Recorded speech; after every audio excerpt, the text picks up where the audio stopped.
Conquering the compact executive saloon segment is the ultimate litmus test for a premium manufacturer.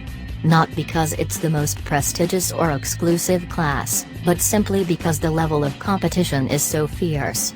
For if you can defeat competitors such as the Jaguars, BMW 3 Series and Audi A4, not only do you gain a rolling mass-produced advert of your technological prowess, but you also secure the loyalty of first-time premium car buyers. The external styling changes to this facelifted are minor, with new front and rear headlights, larger air intakes and an evolved version of Lexus's spindle grille, simply enhancing what was already a handsome and cohesive design. The cabin, too, looks suspiciously similar to last year's model, which is no bad thing. We've always been fond of the IS's clean yet functional interior. Much has been said over the years about the quality of Lexus interiors, and it only takes a brief stint behind the wheel of the new IS to understand why. The perforated leather in our test car felt plush, the new stitching lining the instrument binnacle was perfectly seamed, and the laser-etched dark wood trim inserts were simply exquisite.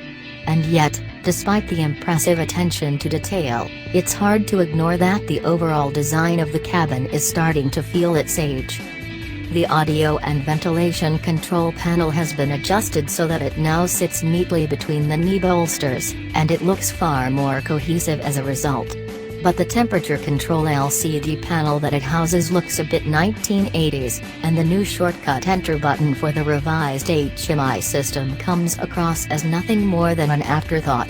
In fact, it's hard to comprehend why Lexus has continued to persevere with its mouse-style controller, when both BMW's and Audi's rotary-controlled systems are faster and more intuitive to use.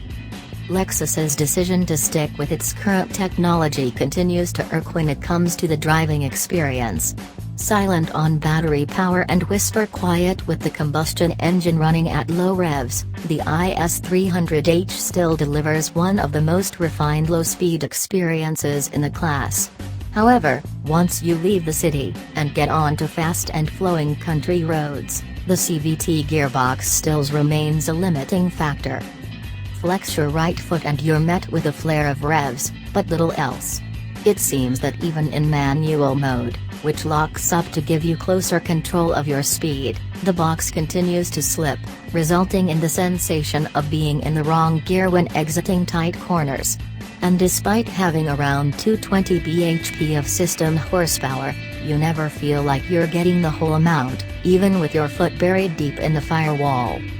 Not all is lost, however, as Lexus's efforts to tighten up the IS's handling has resulted in noticeable gains. Where the old car's steering felt rather numb off-center, the revised system feels more direct, allowing you to place the front end accurately on the road. Granted, it's not going to keep BMW engineers awake at night, but the chassis certainly provides a level of feedback that was missing from the previous car.